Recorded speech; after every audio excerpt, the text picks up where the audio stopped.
those struggling learners, and it's made a huge difference. Whether they were working on writing paragraphs on the Chromebooks or reading word practices, and those students, in addition to increasing their own skills, I see going by and fist bumping people in the hallway, which you're really supposed to keep your hands to yourself. That's one of those, we choose to ignore that one. And we have some friendships that have developed outside of their regular classroom that I've been really pleased with. The other end of the spectrum is I had Miss Krippus come to me, and in addition to doing my own classroom, a lot of times the younger teachers will come to me for advice on what do I do with this kid, or how do I advance this kid in whatever subject. So I do a lot of my own teacher level mentoring in the building. But this time she had two students that she really felt needed some extra. And I said, you know, the best thing you can do is put them in accelerated math or an independent study. Well, when you have new third graders coming in, they don't necessarily have the skills yet to go, you go in that corner and go do this thing.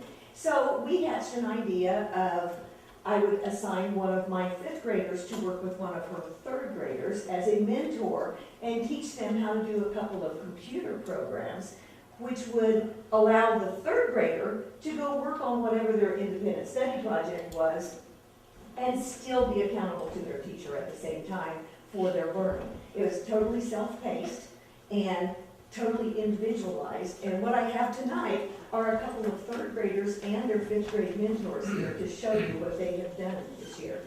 I think everyone's done several different PowerPoints or other programs as we've gotten better and better at PowerPoints, but I think it's both PowerPoints tonight, right? Mm-hmm. Okay, who's going first is my question. There you go, Graham, get up here. Is this you, Space? Okay. Abby, why don't you come up and both of you turn around and face them, and Graham, come right here, and then introduce yourself and tell them what you guys did. I'm Abby Grubb, and this is Graham Templeton. I was his mentor, and we worked on different PowerPoints and Prezis. Prezi is like an advanced PowerPoint where you go online, you make yourself an account, and you get to do more things with it. You get to add more pictures, and it's just like, it's harder. And that makes it good. And he's going to show you his PowerPoint. Okay. Alright, this is my PowerPoint called All About Space. Alright. Have you ever wondered what mysterious things go into space while you're right now? There's transitions between the slides. Black holes. Have you ever wondered what black holes are made? How black holes are made? Well, you're going to find out. They are made by big star explosions. Did you know that only the galaxy can escape their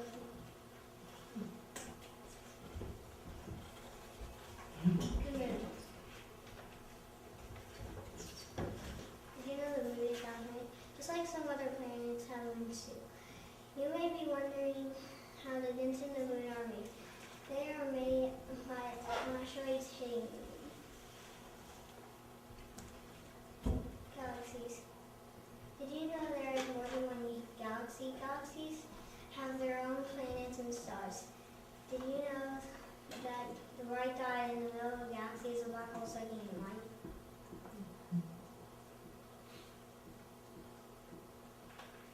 The universe. Outside the galaxy is the universe. The universe is filled with many, many galaxies. The universe goes on for infinity. No one has ever gone out of the galaxy we live in. Stars. Did you know stars are big balls of gas? They are so big you can see them from your backyard. Stars are really hot because the gases they are made of are really hot.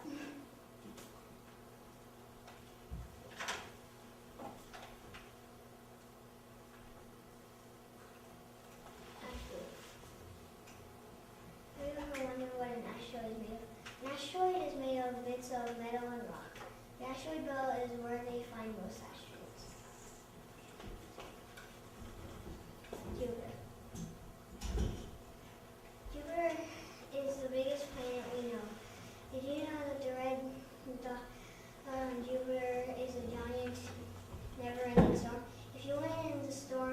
inside you where you would die. Mars. Mars is a super hot planet. Mars has red clouds and red dust all around it. Mars is the closest planet to Earth. No man or woman has ever gone to Mars.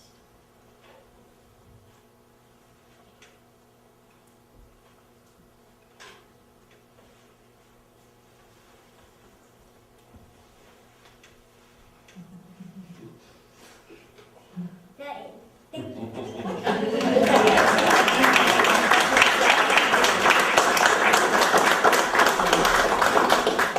Nice work. Now, is during their third grade center time, obviously he didn't need to work on third grade vocabulary. So when he was excused from that and worked on all of this research and presenting this, and I think Abby's gonna tell you a little bit about the PowerPoint nitty gritty. We had to do a lot of work to learn how to do the animations and transitions. And I had to teach him some stuff that when I started, Eli started helping him, so I had to help get him finished up. And he helped me find out a new thing, that you can actually draw on some of the stuff. And he did all the animations and transitions. Good job, both of you. Thank you.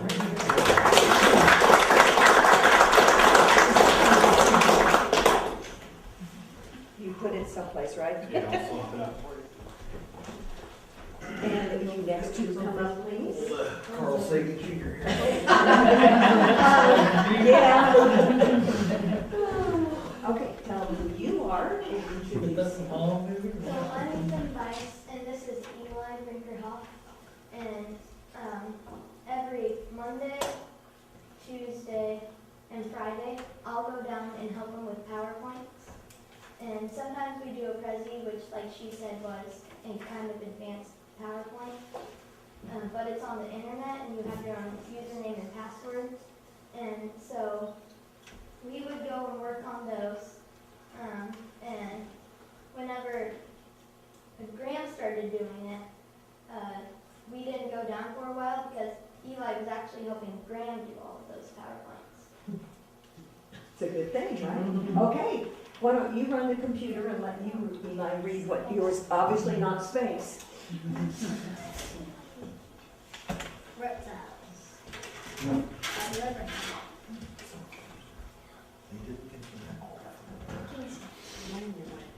King snakes are not the king of snakes, but they are immune to venom of a lot of snakes like rattlesnakes, coral snakes, and cottonmouths.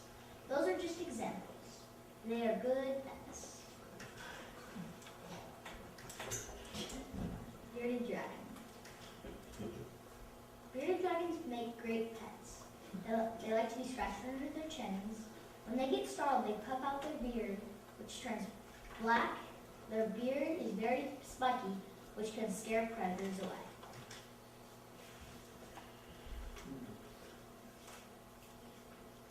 Reticulated python. The longest snake in the world is the reticulated python. It can grow to an amazing length of 33 feet. They're at the top of the food chain. I was just like, Leaf-tailed gecko. The leaf-tailed gecko is a very small reptile that can hide very well in leaves. They live in trees and have flat tails that look like leaves. I had to look for a while to find you. He's at the top. Green anacondas. Green anacondas are the heaviest snake in the world and weigh 500 pounds. They're at the top of the food chain.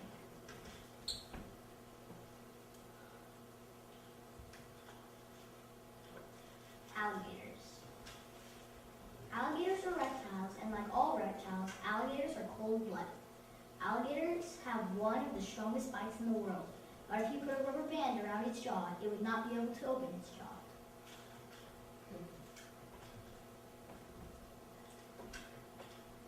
Gaboon viper. Gaboon vipers are big snakes. They look like leaf litter and have long fangs. They're the longest fangs of any snake. They are 4 to 6 feet long and and can give birth to 30 to 60 babies at one time.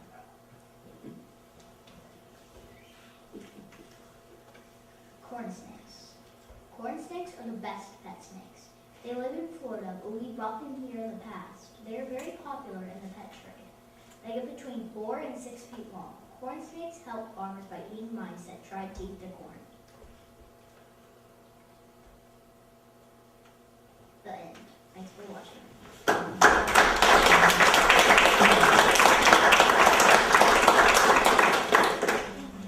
The way we handled that in our classroom is, because I have 2 math periods every afternoon, one for the 4th grade and one for the 5th grade, is my 5th graders went down to work with 3rd graders while I was working with 4th graders. And then that way, they really didn't miss very much class time. That was the plan. There were occasional times we had to get very creative, but I think they did a great job. And to me, the best thing is, it's a win-win situation. You know, the 5th graders got to work out at grade level, and whether we're working with this advanced group or if we're working with the struggling learners, it definitely uses the skills that our 4th and 5th graders have in the advanced program to help everybody in the school and build lots of new friendships. Thank you.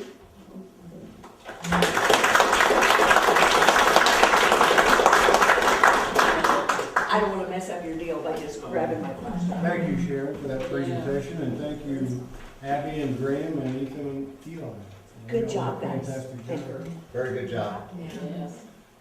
And I might say that, do you guys recognize me? I subbed for Mrs. Wright's class, and wow, did I learn a lot. Very independent learners, and if I got stuck, all I had to do is say, I have no clue. I say that every day. Somebody would be there to help me. I mean, it's wonderful. You're all welcome to stay, or if you have a money, you're welcome to leave. Well, just in the interest of freeing up chairs. We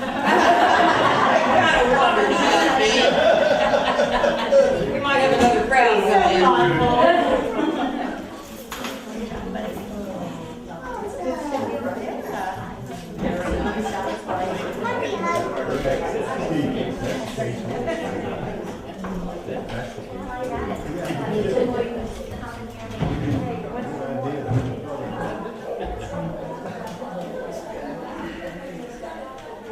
Okay, I'll have Jeremy go through, as you know, he's been updating the monthly financials, paying the bills. We did have 3 pays in April, and you will notice that our fund balances start to go down because we're getting towards the end of the year. We've used up any reserves we would have in local property taxes, so you will, see that as we've got a couple months left for the end of the year, but we're pretty pleased with where we are at this point. So mostly what I look for is the number 83, because we're 83% the way through the year. If you look at our expenditures on the gray side, without the yellow, so all gray. If you look at the expenditures, you can see we're below 83%, all except for our bond and interest, and also our tort. In our bond and interest, we're at 100% because we had paid all of our bonds, so that was this last month. We finished that payment. You can see it was $116,000. Also in our tort, we had, we're at 96%, but we're not expecting too much more out of the tort. But our operating funds are the ed fund, which is at 80, the O&M, which is at 81, the transportation, which is at 73, and also the working cash. I don't put a percent on there because the working cash we have put back into the ed fund. So those are the 4 operating accounts. So you can see on expenditures, we're below 83% on all of those. I do want to say on transportation, I said that we would hopefully have all the bills, and we didn't. So we're at 73, so we'll still see that number increase.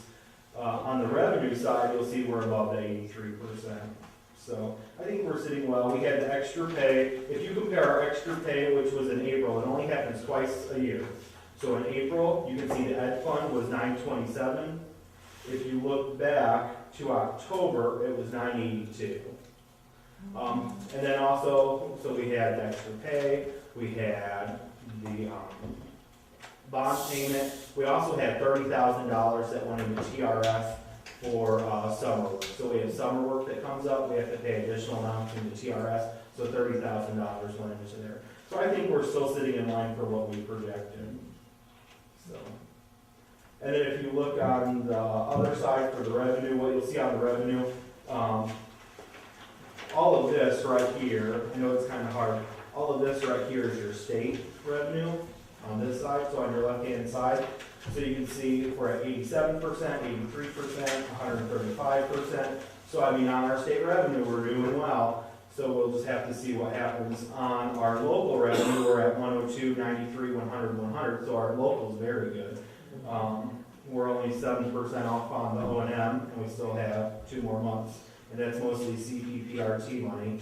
And then on the right-hand side, you'll see the 68%. That's your federal money. Now, the reason why it's at 68%, because I always get nervous when I see that number because I want it to be higher, is like on the IDEA, for example, that goes through easy reimburses us at the end of the year. So you're going to see more of that money come. You'll also see Title I and Title II. Title I and Title II, Carol does Title II, I do Title I. You'll see at the end of the year those numbers will pop up because we'll be doing summer work. We report that over to at the federal level, then they reimburse us for it. So you will see those numbers start to increase as well. So I would say we're doing well compared to what we had projected. Are there any questions about the budget? Next year, we won't see the peaks twice a year, will we, because of the 2 pay periods, you know? That's correct. That's right. Yep, you won't see those peaks, so it will be more even. That's correct. And if I would take the projected revenue and add it together, and I would take the average monthly expenses and multiply by 2, which is the month we have left in the year, I come up with about $197,000 deficit, which is below our projection. Because we did under budget in some areas where we got more Yeah, money. and that's if we get all the money. Right, and we're hoping we get all the state aid. Yeah, so I think it's important to know, we have not received any communication where the state said they're gonna short us yet. We have not received anything like that. But we under budgeted. If you go on Frizz, anyone can look it up, and I encourage them to, because I check it 3 times a day. If you go on Frizz, they're saying 6.6 million state. We put in our budget 6.3. So I mean, we under budgeted. So it just depends on what they give us. So this is, I feel like, if you look at our expenditure, this is not an expenditure problem. Right now, this is a revenue problem. We just have to hold out and see what happens at the end of the year. And I feel bad, I can't give an exact number, but it's a working document, and we'll just have to wait and see what happens with the state, because it's really a revenue issue. Really hoping they're gonna come through with all the pays, so. You've done a wonderful job with what we've had to work with this year. Next, we have several retirement requests. The first request that I have on the agenda came from Mr. Mick Roberts, who's here this evening. And Mick is asking to retire at the end of the 19 to 2020 school year. He's also asking to receive the incentive as per the current contract that is still in effect till June 30th of this year. Chris Clausen, who is science teacher at Mayo Middle School, is asking to retire at the end of the same year, 2019, 2020. And at this time, I would ask that the board approve those 2 retirement requests as per the teacher contract. So moved. Any discussion? It's been moved and seconded. Will please respond to the motion? Mathis, Yes. Isom, Yes. Sanchez. Yes. Tuttle, Yes. Bailey. Yes. Notable. Yes. Idles, yes. Okay, we have one other retirement, and Kathy Reed brought in her request to retire. She's not on any incentive or whatever. She's asking to retire at the end of this school year. She is currently a paraprofessional working out of the Title I program at Memorial School. Kathy's been with us a lot of years. I don't know if we put them in there. Yeah. So, hate to see her go, but I understand her reason, family reasons. So this time I would ask the board to approve the retirement request of Kathy Reed effective May 25th of 2016. So moved. Any discussion? The motion has been made and seconded. Will each member please respond to the motion? Mathis, Yes. Isom, Yes. Sanchez, Yes. Tuttle, Yes. Bailey, Notebook, Yes. Idle is yes. Okay, each summer we offer a few summer programs, and these are paid for through grant funding that we apply for through Swanson Stafford funding. So once again this year, I would ask that the board approve us to do a month of summer speech, and I had Nancy call Cindy Barbie, that would just be Cindy Barbie doing the speech. Joellen Henson will do summer social work program. Cheryl Redmond would be the art instructor for our art program, with Mary Frizz assisting her as the aide. This time, I would ask the board to approve these employments for the summer program. So moved. Sorry. Any discussion? What are the total costs on this? Probably $9,000 or $10,000, something like that, but it's all paid for through grant funding. And they have they've done this for many years. It's basically, we offer it to most of our kids on IEPs, and we have other kids in the program as well. That's a great program. It is. We can offer extended school year in speech. There's a lot of parents who really appreciate that. They feel like their children fall, especially the younger ones, in the speech area too. And then with the social work services, and Joellen also does some of our SDS parent backgrounds things, so that kids are ready for testing right when school begins, if there's some that haven't gotten done this year. So they're all good programs. I see we've requested them. Have they agreed to give them to us? Yes. Well, he told me he has a board meeting, we won't do it if they don't. He says, yeah, we've always approved at my board meetings, I think it was the same night as ours, so I put it in there. Otherwise, we'd be employing the people after the fact, so we'd have to ask you for approval after we started. Okay, a motion been made and seconded. Would each member please respond to the motion? Mathis, Yes. Isom, Yes. Sanchez, Yes. Tuttle, Yes. Bailey, Notebook, Yes. Idle is yes. I have approval of administrative contracts. One, I put Mrs. Perry in there because she was on the 6% 4-year out. She has 2 more years, but I did put her in there as far as for renewal. And then Mr. Don. Everybody else, we've already approved Jeremy's contract for next year with his new role. So Mr. Don, I am asking for his contract for next year for him to receive the 2% bonus, as did the Association of Paris Teachers. So at this time, I'd ask for the renewal of the administrative contracts. So moved. Second. Any discussion?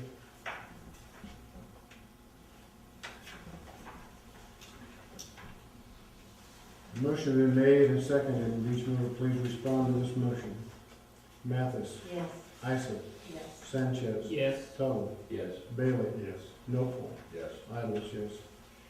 You had several board policies that were mandated policy changes from the state due to new legislations that we had a first reading on at the last meeting.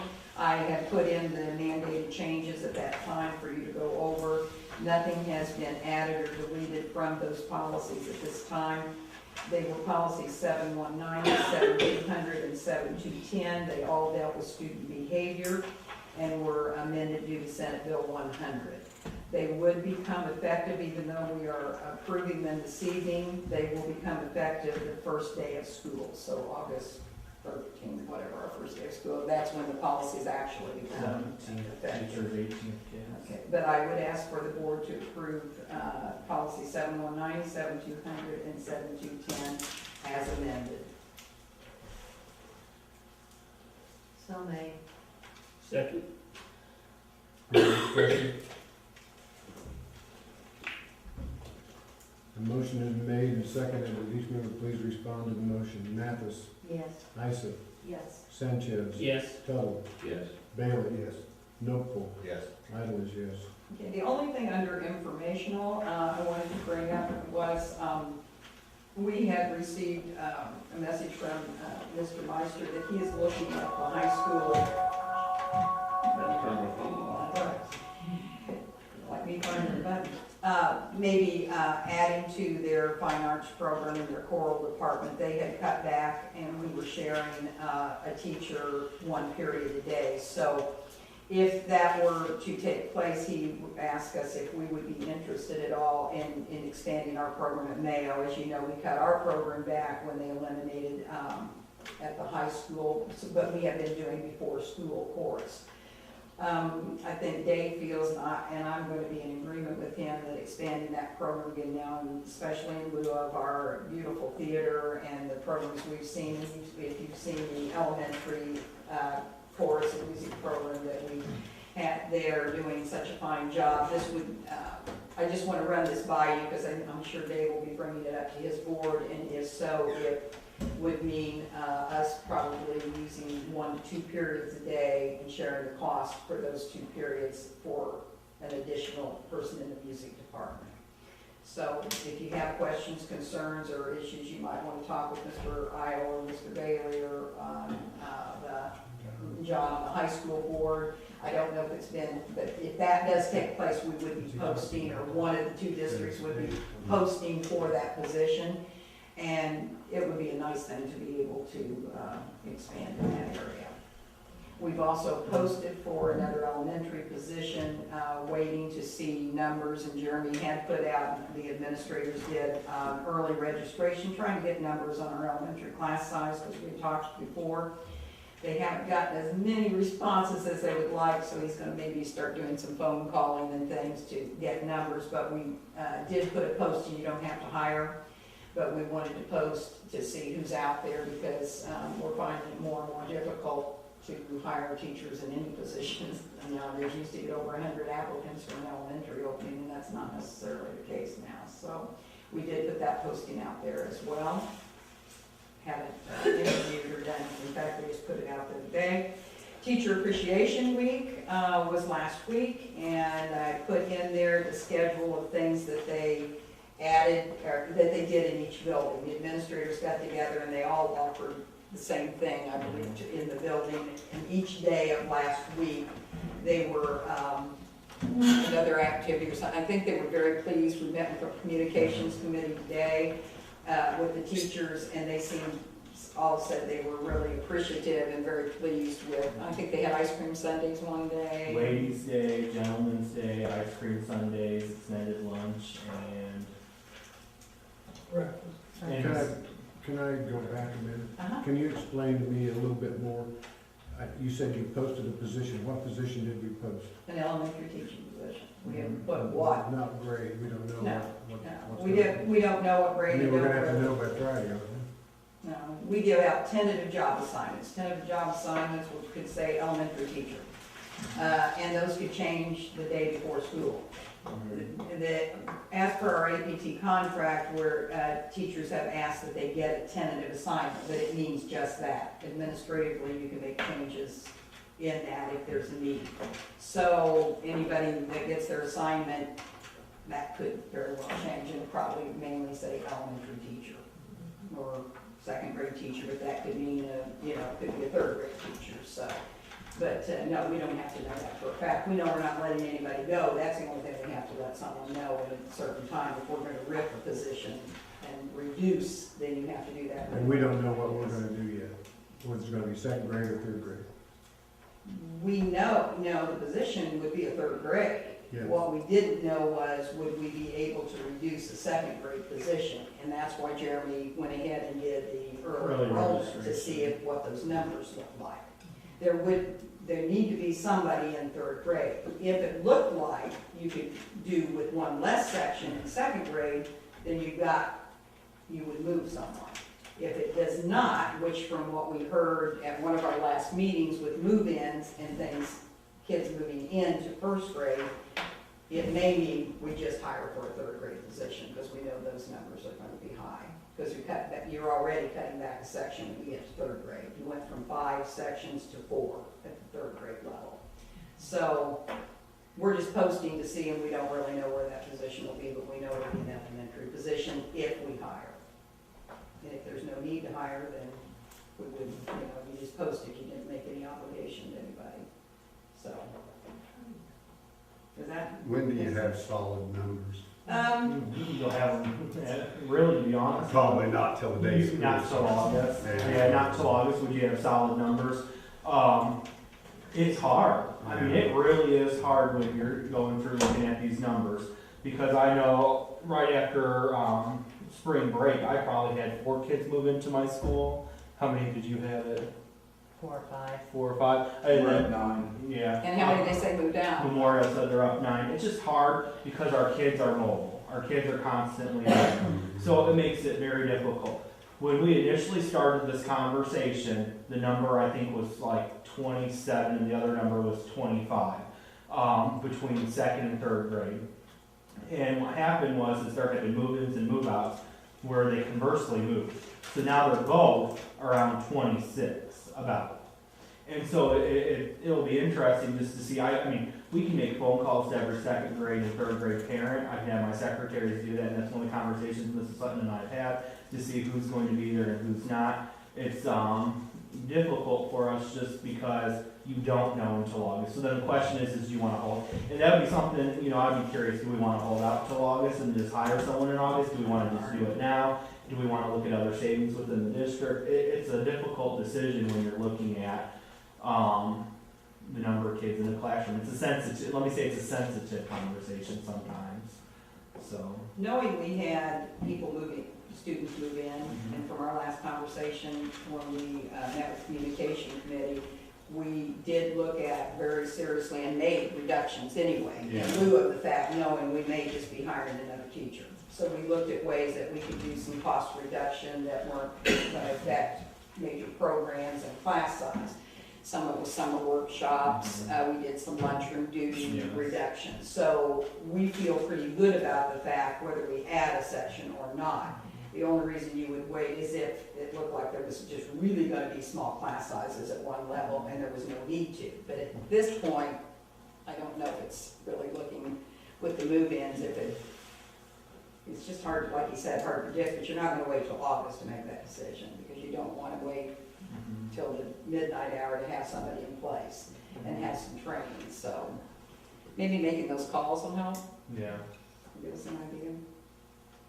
But we did post, so we posted for a position, but we don't know if that, you know, it would be for now. Are there some thoughts one way or another from the board? What do we consider ideal class size as opposed to too large or too small? I think that's kind of what it boils down to, and it's pretty hard to predict who's going Depends to on move who in, you talk to. who's going to move in, who's going to move out. Right. I think we were looking at anywhere, we thought the numbers would be, what, 25 at one point when we Yeah. cut back, and then they jumped up to 27. 26. When you're getting to 26, 27, getting close to 30 was kind of where we were getting a little antsy. Well, when you hit 26, all it takes is one more kid to move in and now Yeah. you're at 27. And that, my thing is the initial number we were going to move for is 27. That was the number. We thought 27 was probably too high. Well, now we're at 26. So if one kid moves in, now we're at 27. So that's kind of my point to bring forward is all it takes is one new kid to show up August and sign up. Now we're at 27 in one. If the second kid does it, now we're at 27 in 2 of the rooms. Do you see what I'm saying? So it just keeps adding on. So it's that.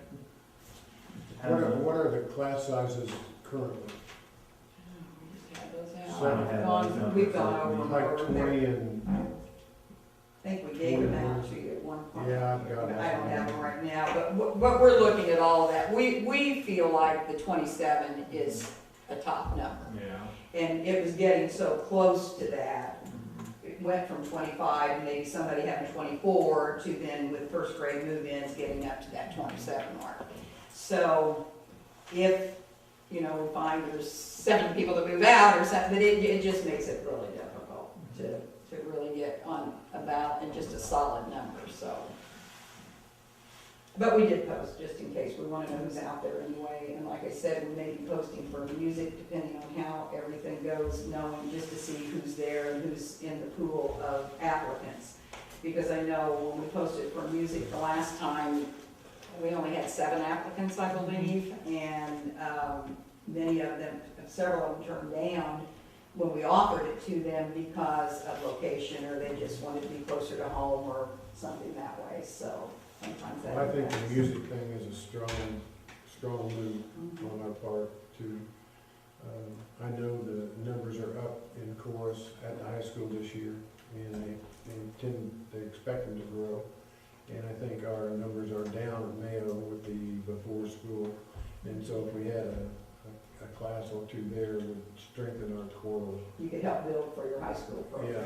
And that's probably a well-funded move. And it would be limited cost, I mean, it would be a limited cost for us because Dave, like I said, he's going to recommend, he would like the person the majority of the day for the high school. And maybe to work with Kevin. Kevin Pruitt. A little bit too, I knew Kevin, but I wanted to call him Dr. Pruitt. When we have an issue with, at Mayo, having the course program during the day, since we turned that class into, We do it second hour, and there's no, you figure I have an entire band room that's only used 2 hours a day. okay, So I have 5 other hours I can pick from. okay. Well, that's all that I have on the information.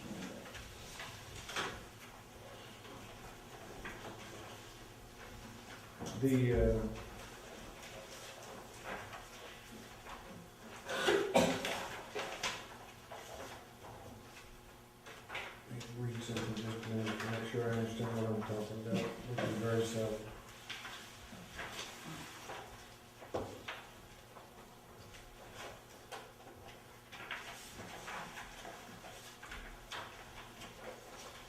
Do we need to go into executive session to discuss the discipline at Bridges?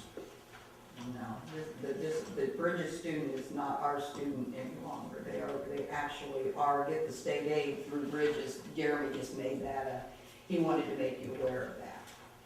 That student is a Bridges student. And it's just an in-student, it's an in-school suspension? Right, Okay. it's in school. I mean, he just likes to keep you aware because it is a student. I can give you more, We I have can similar give you situation. more information about that if you'd like to talk to me personally. Or if that student was Yeah. coming back, you Yeah. might want. Yeah, that's a situation. Yeah, I if was- so, then that I would was be more concerned very about where the reason I ended up last week, so, okay, we're cool. Report of committees, any committees got anything going? No, but we would, now that you brought that up, probably looking at setting up on maybe May 24th, if people are available on the Transportation Committee and then a Finance Committee. And I think Kevin and, who's on the Transportation? Kevin and I just gave it to you. Well, I'll get in touch with you, Finance or Beal and Tom. And Transportation, I know Kevin's on, and I'm sure, I think Beal, I don't know, you might be on it. Can you hand me my phone? I've got the list in here. Here, I have it on my phone. Okay, we were thinking maybe around, maybe doing a noon meeting, I know that maybe, I don't know, or 1 or 1:30 maybe, because you get off for, John and Kevin. John, you're on that, and maybe a 5 o'clock then, because I know, Kevin, you are off till at least 5. No, I can do anything after about 4:15. How about Yeah, you on that day? it'd be after 5 for me. Okay, so maybe we would do a 5 o'clock and that's tentative, but we'll send out, Okay. and then we'll post it, if that works for everybody, and then, Beal and Tom will send out just an update, looking at some things for next year on finance and budgetary things, and 24. 24. Okay. Yeah, sorry, I interrupted you from these.